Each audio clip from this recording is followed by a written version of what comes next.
Hello all and welcome to this very special episode. But before we begin, I would like to thank everyone listening. Today we hit 40,000 subscribers, a seriously impressive milestone. And of course, it could have never been achieved if it wasn't for you amazing guys constantly listening. So thank you to each and every one of you. It's honestly so humbling how many of you enjoy my content. Today, I'm accompanied by the sensational Mr. Davis, with some stories that are surely going to mess with your head. It's time to get comfortable and let the darkness take control. My father was stationed in Germany in the 80s. In the US Army, and every 10 years or so, they would do what's called a winter reforger, which was basically a giant game of war where two sides competed against each other, and my dad happened to be there during one. Him and his buddy operated a tank, but due to some complications, they needed reinforcements, so they had to stay put and wait. They got bored, which is understandable, and walked to a small town nearby to get a bottle of apple corn, which is a type of alcohol. As they walked into the town, they saw a young boy riding a bicycle. They stopped him and asked him to the nearest place where they could get a bottle, and he gave them directions. As they were following his directions, they saw a bar with a bunch of people in it, but for some reason, the kid never mentioned it. They went in anyway.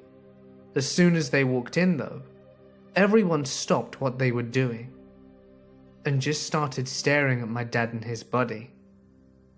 Literally, everyone, including the waitress.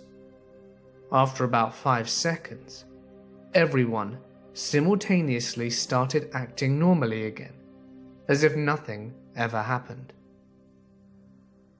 You can imagine that they were a little creeped out, but asked to buy a bottle of apple corn. However, they refused to sell him one, instead giving them both free shots. After this, the people kept insisting that they sit down to eat. They were passing around giant bowls of food, and everyone would take some from the bowl and pass it to someone else. But my dad didn't want any food. They just wanted to buy a bottle of apple corn.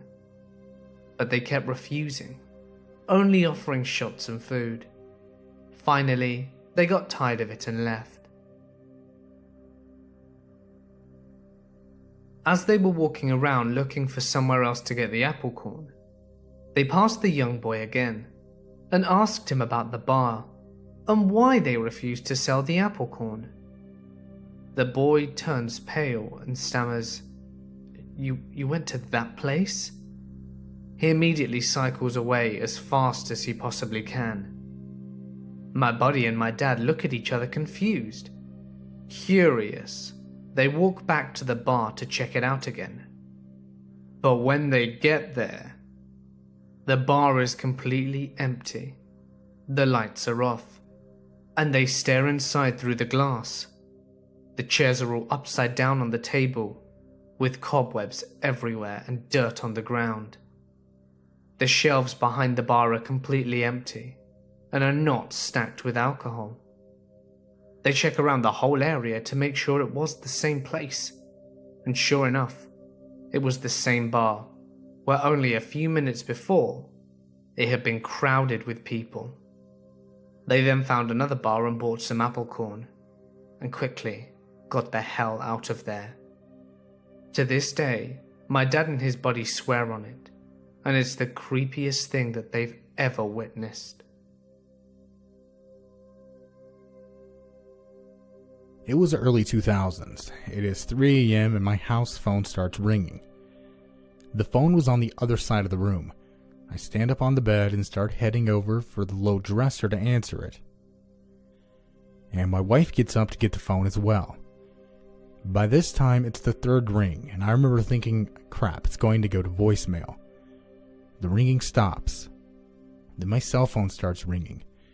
I immediately change gears to someone really needs to get a hold of me. I grab my phone. Caller ID is 000000000. I answer. Hello? A voice comes through the line as though it was a distant overseas call, parting through the static and asking, "Is this Joel?" To which I reply, "Yes, who's this?" Immediately, it was as though those words, "Is this Joel?" were being pulled back through the line, echoing in reverse. There was static, and then the call dropped. Jump forward several years. I'm installing a phone system that we're joking around is so advanced that we could place calls back in time. I punch in my old phone number and call it, realizing that the number is still active and my wife might answer. I hang up and call my now years old retired phone number. Somebody answers. I freak out and ask, "Is this Joel?" The voice on the other end of the line answers through space and time. "Yes, who's this?" At that instant, I immediately remember taking that call, and I'm struck dumb. I cannot speak. Without thinking, I reflexively press the hang up button. I am now freaked out. I look over to my colleague who isn't as freaked out as I am. From his perspective, I called the number and someone with the same name answered. But he realized that was my voice on the other end of the line. I told him, I got that call. It was 5 years ago, but I got that call. Then we both freak out. I redial and get a message that the number is no longer in service. I call my home number and my wife answers. I tell her I'm testing a phone system and ask if she's had any previous calls. Nope, none. I'm kind of freaking out, but with her on speakerphone, I ask her, "Hey, do you remember that 3 a.m. call we got those years back?" "Yes." "Where I was asked, 'Is this Joel?' and then the line went dead?" "Yeah." I'm now just looking at my colleague with my wife still on speakerphone. "Do you remember what year that was?" It was way before we had kids, so it had to have been in the 2002 time frame. I don't know how to say this, but I'm pretty sure that was me that called. I spent about 2.5 weeks backpacking in the Olympic National Park. The weirdness happened about a week in. I say about, because the memory of the timetable of events is a bit fuzzy, but I remember that I had gone bushwalking the day before. The game trail that I'd been following started to widen a little, and by midday of the second day, I reached an abandoned cabin. It had obviously been neglected for a long time. The roof was covered in moss, and the wooden walls seemed to be suffering from rot. Some weather seemed like it was going to move into the area, so I thought I'd take a break inside. It had a musty smell, like wet stone or damp crawl space, and rotting wood, of course. Despite the smell, the cabin was quite spacious inside. Incredibly so, actually. There were 2 rooms, I remember, and a third door that went down a long, gently sloping stone tunnel that led down into what I assumed was the cellar. Looking back, I don't see how such a feature wouldn't have been visible from the outside. But there it was. I turned on a flashlight and started walking down. It went on for an impossibly long distance. I had gone about 100 yards and my flashlight beam just faded into the darkness when I shone it down the path ahead. This was not a cellar. There was a stifling, claustrophobic silence that seemed to press down on me the further I went. The darkness was disorienting, and it felt almost intoxicating. I probably stumbled onto a pocket of poorly oxygenated air. Whatever it was, I'm glad I had enough sense to leave. I nope out of there pretty quickly. And here's the strange thing. Though I know I couldn't have gone more than 100 or 200 yards down that tunnel, I wasn't inside the cabin for even an hour. But by the time I got out of it was morning. I had spent the better part of a day inside. Needless to say, I backtracked and got out of there pretty quickly. Back in July of 2016, I ended up homeless and living out of my car, and in an attempt to make the best out of the bad situation, I decided to take my savings and travel across the country. I didn't find a place until late December, so I have quite a few stories of weird shit happening during the 6-ish months I was rolling around in absolute solitude. The creepiest thing, though, would probably be the day I spent in central Nevada. Nevada State Route 375 is a desolate stretch of land, flat and sandy save for the scrub bushes and the 300,000 head of cattle meandering through the 220-mile stretch of open rangeland. On either side of the road, at a distance that feels close but isn't, stand plateaued mountains as barren as the land itself, the walls of racetrack long forgotten. The road is famous in certain circles for its affectionate nickname, the Extraterrestrial Highway, brought about because of its function as the only major road near Area 51. And aside from the 54-person town just as many miles in, it's empty. After waking up in a gas station in Las Vegas, I powered north along Highway 93, a barren but not necessarily uninhabited road, high on the promise of adventure. I'm from a large city on the East Coast, so places like that, places where there's almost nothing but nature, are absolutely breathtaking to me. I saw a few cars, a few houses, and a few trees, so 93 seemed like a normal back road, and I expected 375 to be the same. Only when I got to the junction of the two did I realize things weren't going to be entirely what I expected. The first thing I saw was a large metal building, almost like a small plane hangar up on the hill, with what looked like a poorly made statue of an alien standing by the main door. It was one of those campy tourist attractions, and there was no way I could leave without some kind of souvenir. So I pulled into the level dirt area at the base of the hill and parked. There wasn't a path to the building though, so I climbed my way up the steep pile of sand on my hands and knees, chalking it up to part of the experience, and went inside. Despite the fact that the door was open, the place was dark and empty. I wandered around for a little, looking at rows of campy t-shirts, eventually running into the restroom and back, a little disappointed and more than a little creeped out. By the time I left, empty-handed save for a small pamphlet about the area that had been marked free, it was a little before 11. I kept driving, only then realizing how desolate 375 was compared to any other road I'd been on. I saw a few live cows and the occasional carcass, but other than that, there was absolutely nothing. No trees, no people, no buildings, no grass, as far as the eye could see. It was the first time I'd ever been in anything that could truly be considered a desert. The map on the back of the brochure wasn't much of a map at all. It was a black line that was supposed to signify 375, and a red dot some ways to the east of that was apparently Area 51.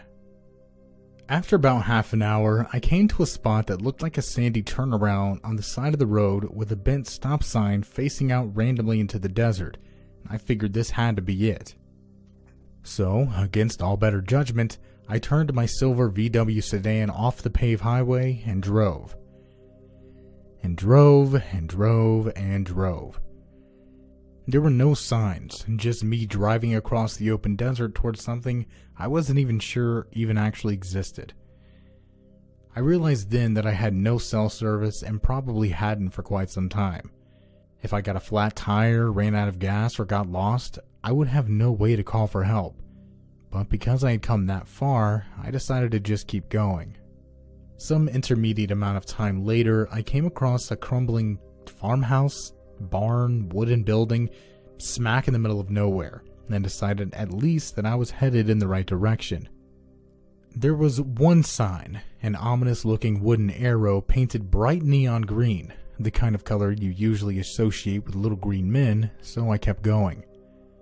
Reaching the entrance to Area 51 was just as startling as it was anticlimactic. It was in a desert far, far away from rock bowl walls, and then suddenly the base of the mountain was right in front of me.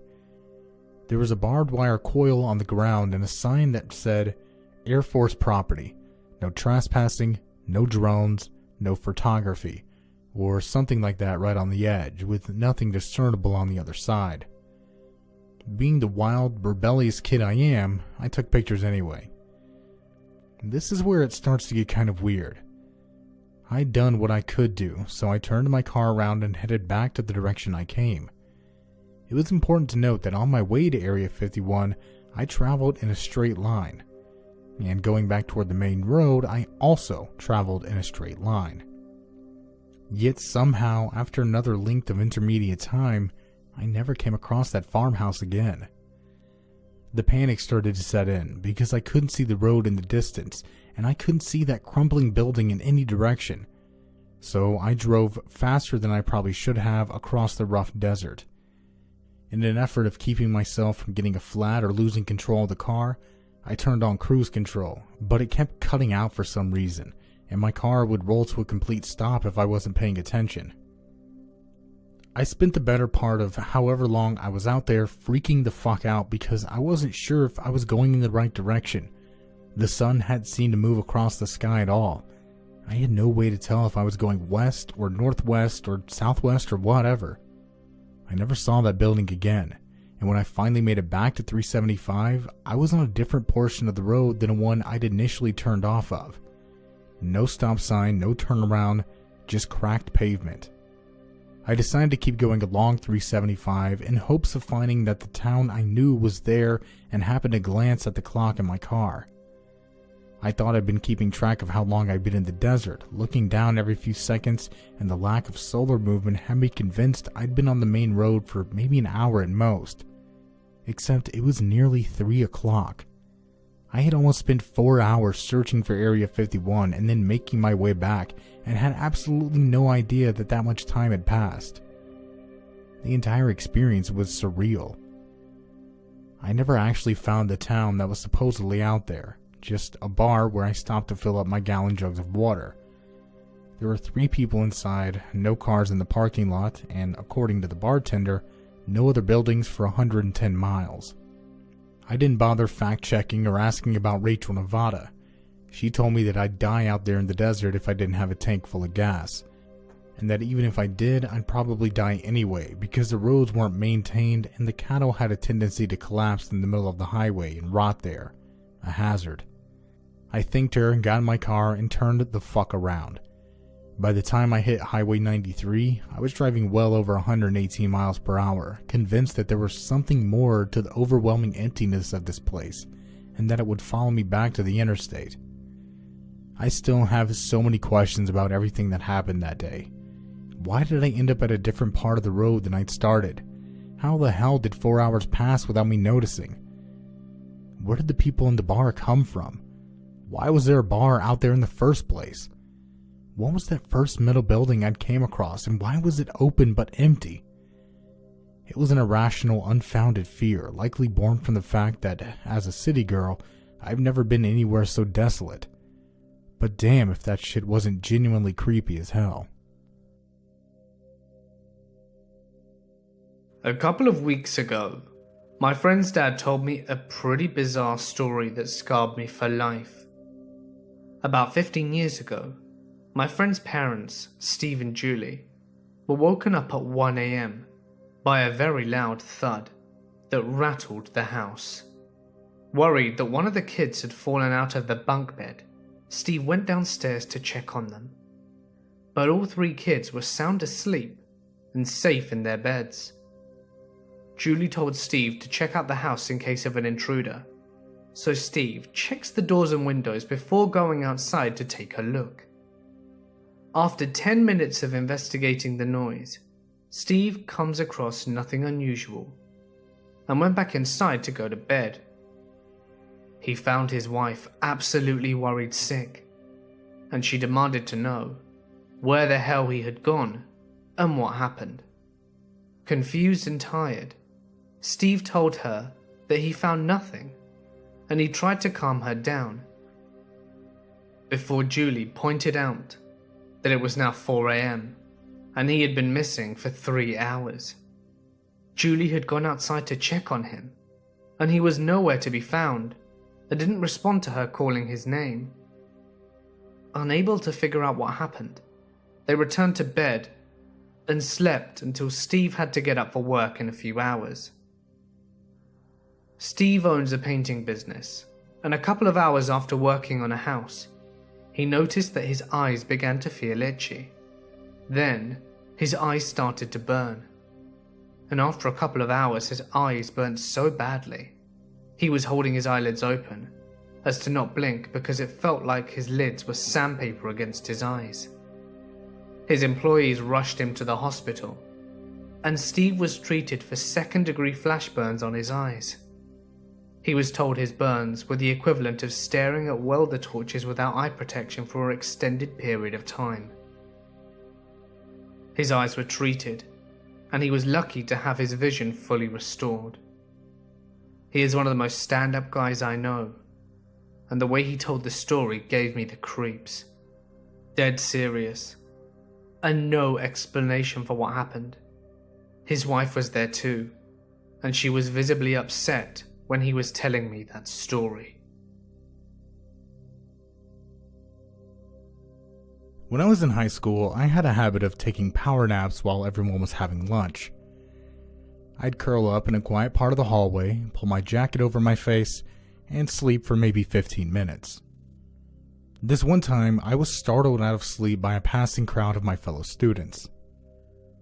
Everyone was in a rush to make it in time before our strict teacher would start taking note of absences. I ran after the crowd, walking up the stairs to the right classroom, and sat at the only desk that was left for me. The teacher told us to open our books. The world froze, and suddenly the situation sort of reset. I was back in the hallway and blinking sleep out of my eyes because I'd been awoken by passing students. I thought it was just some funny coincidence, some kind of brain fart. I went up the stairs after the others and then sat at the same empty desk. The teachers told us to open our books, and again, reset. The same 2 or so minutes. Wake up the noise, go up the stairs after others, sit at the same desk, teachers tell class to open books, and replayed again. For the first few loops, while it was still more interesting than terrifying, I had so many questions. Was I having an intense nightmare? Was I going insane? I was and am atheist, with zero belief in anything paranormal, so no options other than this isn't real didn't cross my mind. Some loops later, I started doing all of those things that I'd read about online to see if it was a dream. You know, reading signs, trying to put my hand through a wall while looking away, that kind of stuff. Everything seemed as real as reality to me. My theories and contemplations got more outlandish. If there was some sort of complex temporal situation going on and the loop would continue indefinitely, would I eventually die of hunger? At the same time, I tried to mess around with the loop to see if something would happen. Deviating from the route did nothing. I tried staying in the hallway or going outside, but after the 2 or so minutes, I was always back in the hallway, regardless of my actions. I tried to engage other students and teachers, but everyone seemed preoccupied with their own task. If I managed to get someone to talk to me, they were always irritated with whatever I did that deviated from the loop. You shouldn't skip class, or the teacher's going to be mad if we're late. The same default responses, same tones over and over. I even tried injuring myself with scissors, an incredibly ill-advised move, I know, but at that stage, I was basically out of my mind with fear. Luckily, it only resulted in the loop resetting faster. I honestly don't know how many repeats of the loop I experienced, because I soon stopped counting. As I was getting more and more scared, I stopped wondering about the inexplicable hows and whys. As far as I could tell, the situation could not be explained, at least by me, and I was the only variable in the loop, so I became obsessed with the idea that perhaps a certain behavior was required or expected of me. But in those scenarios, there was usually some sort of event that had to be either prevented or instigated. In my case, there was nothing. My self-imposed goal became to stop acting like I was aware of the loop, so I tried to replicate my behavior from the first loop down to the finest detail to my best recollection.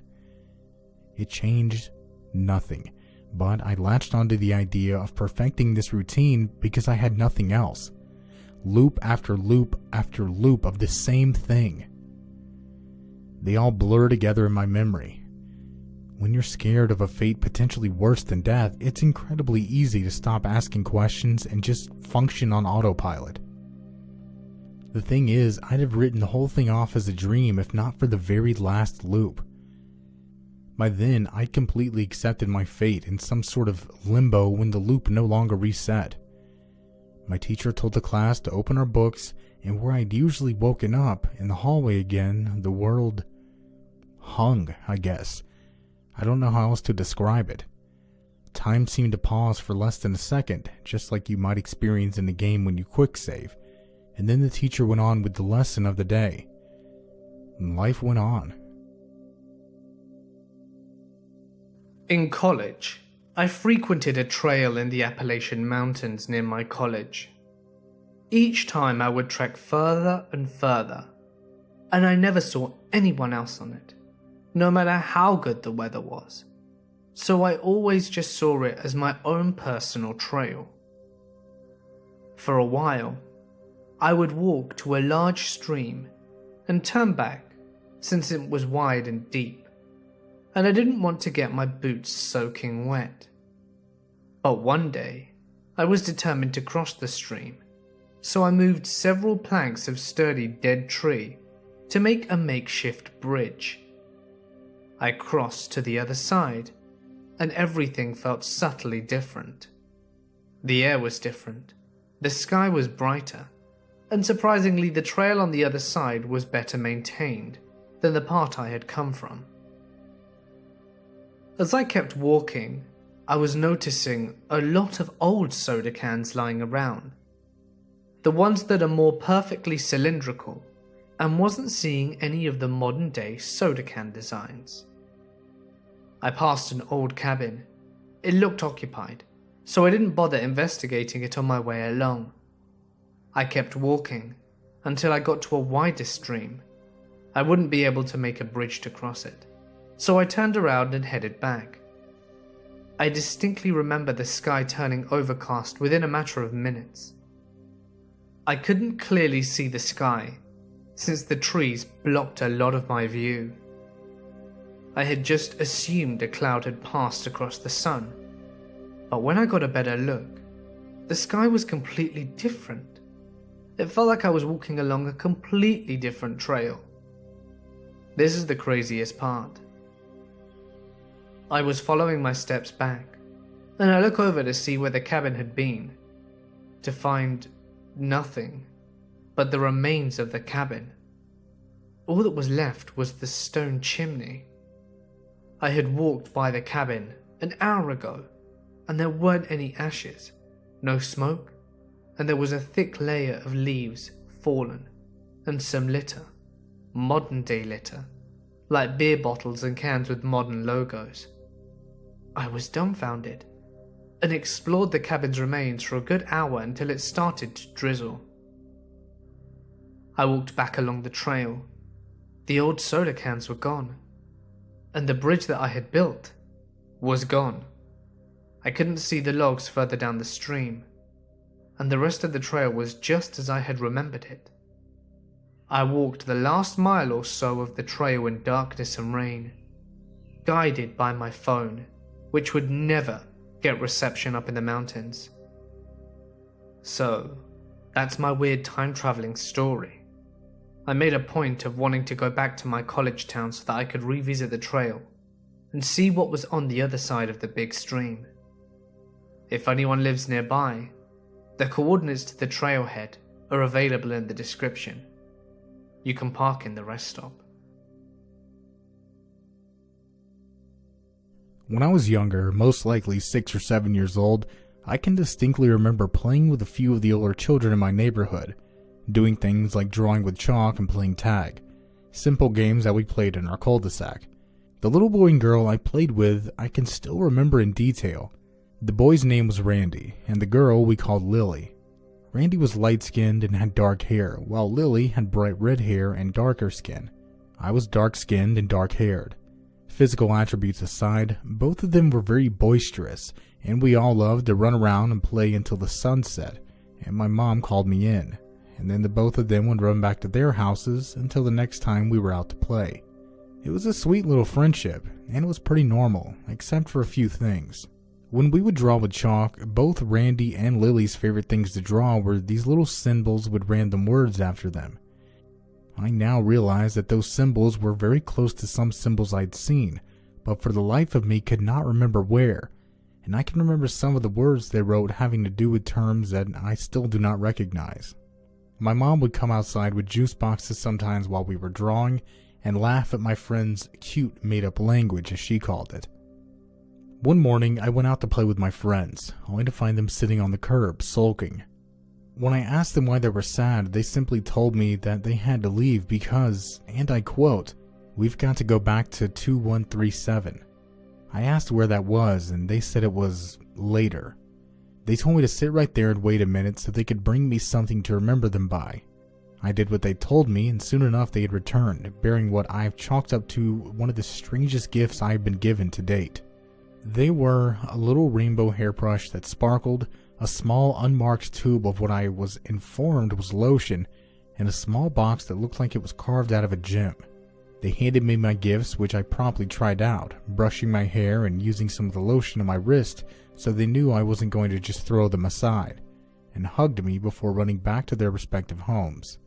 My memory cuts out at this point, but the next thing I remember is waking up, sleepily rubbing my pale-skinned hand across my face to brush away my bright red hair, and going to ask my mom if Randy and Lily had left. My mother had no idea who I was talking about. Our neighbors had no children. She did not remember me being born with dark skin and dark hair. No one did. That was the day that Randy and Lily disappeared from the face of the earth, leaving me with an unfamiliar new appearance, a tube of hand lotion, and a tiny comb, and a glittery little box that sits on my mantle this day, which I still have no idea how to open. When I was 18, my best friend called me very late one night at 1:43 a.m. He left me a voicemail to call him back. I wasn't near my phone when he called, and I called him back not 3 minutes later at 1:46 a.m. but got his voicemail this time. He sounded distressed, as if something were really wrong.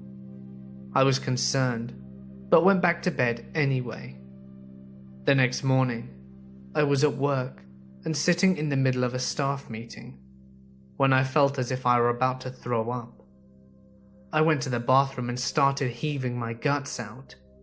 I just assumed I'd eaten something bad the previous night.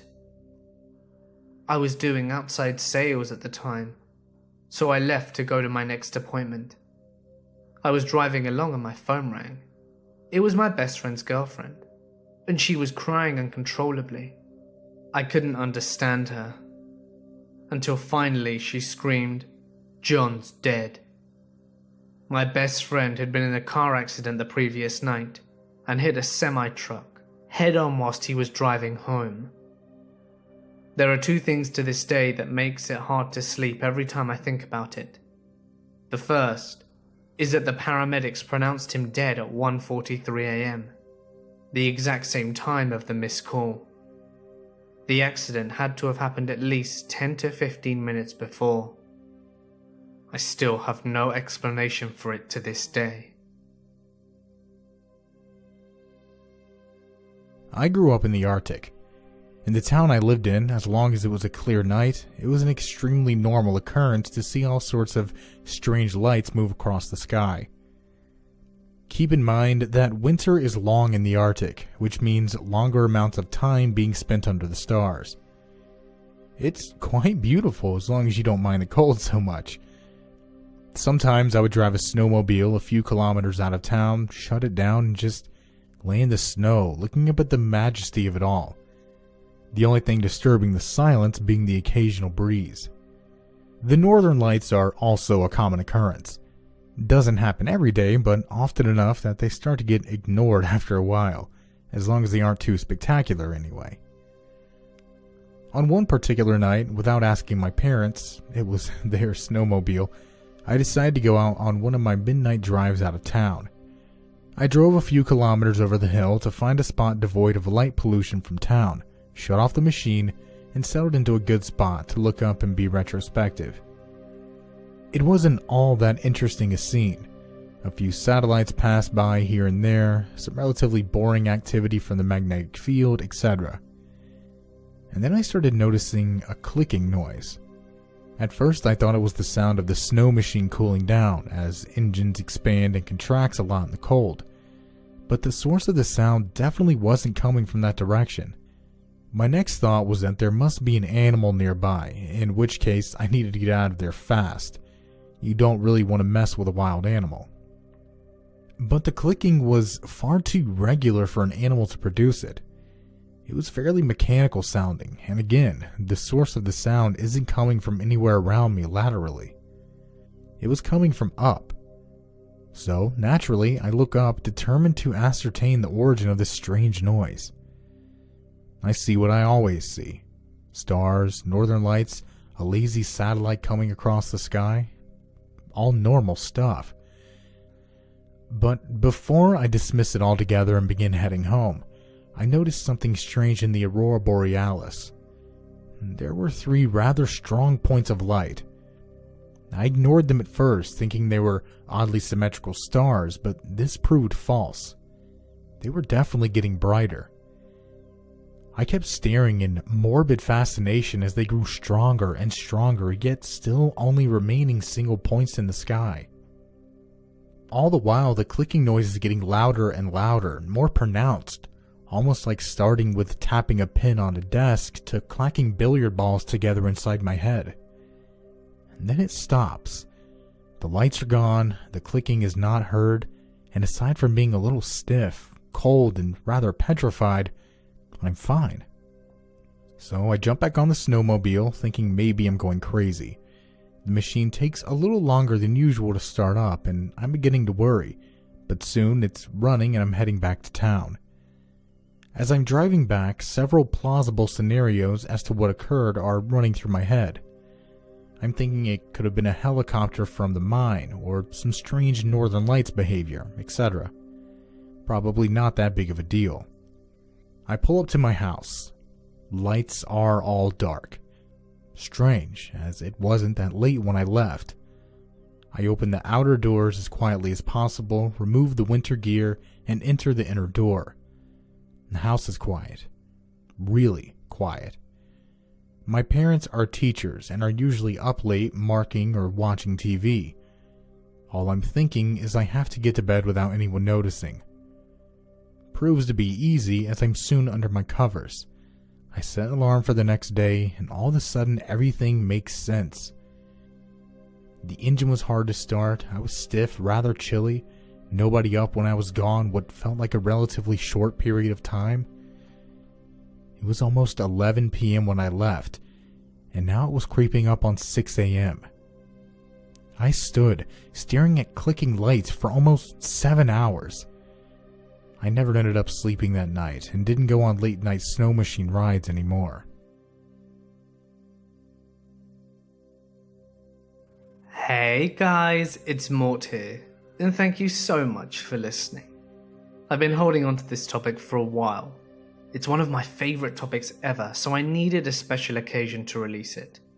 And special thanks to Mr. Davis for his help in this video. It's very much appreciated. Thanks for coming along. Please, go check out Mr. Davis' channel and show him some love. He really, really deserves it. He's actually done this topic a few times before, and after listening to one of his videos, I was inspired to try and find more of these stories. So, there's a link on screen now to check out even more of these stories. So why not give it a click if you want more? But anyway, for now guys, I'm gonna sign off. Stay awesome, and I'll see you in the next one.